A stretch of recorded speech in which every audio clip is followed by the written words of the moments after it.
ஒரு குற்றச்சாட்டுக்களை முன்வைக்கின்ற போது அல்லது ஒரு கருத்தை முன்வைக்கின்ற போது அதற்கு எதிர்வினையாற்ற வேண்டும். அந்த சம்பவம் இடம்பெறவில்லை என்றால் அதனை நியாயப்படுத்துவதற்கு ஏற்ற மாதிரி பிரசாந்தன் அவர்கள் நடந்து கொண்டிருப்பாராக இருந்தால் அந்த பிரதேசம் உண்மையில் ஊடகங்களும் ஊடகவியலாளர்களும் கூறியது பொய் என்றாகிவிடும்.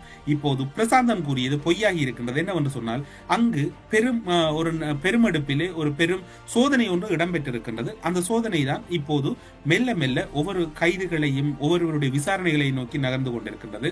மட்டக்களப்பு மாவட்டத்திலே ஆரம்பிக்கப்பட்டிருக்கக்கூடிய குற்றத்தடுப்பு பிரிவின் பிரதான அலுவலகத்திலும் கூட இந்த பணிகளுக்கான ஒரு பிரிவு ஆரம்பிக்கப்பட்டிருப்பதாக கூறப்படுகின்றது.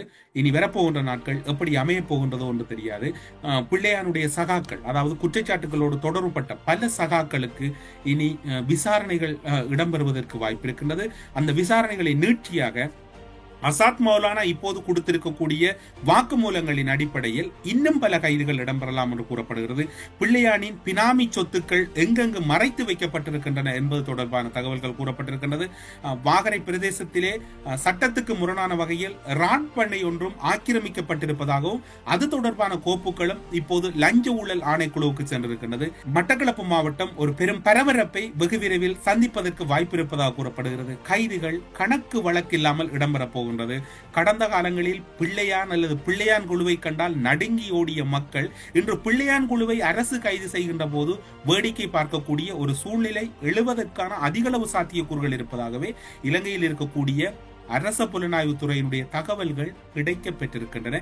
எது இடம்பெறுகின்றது, எப்படி இடம்பெற போகின்றது என்பதை பொறுத்திருந்து பார்ப்போம்.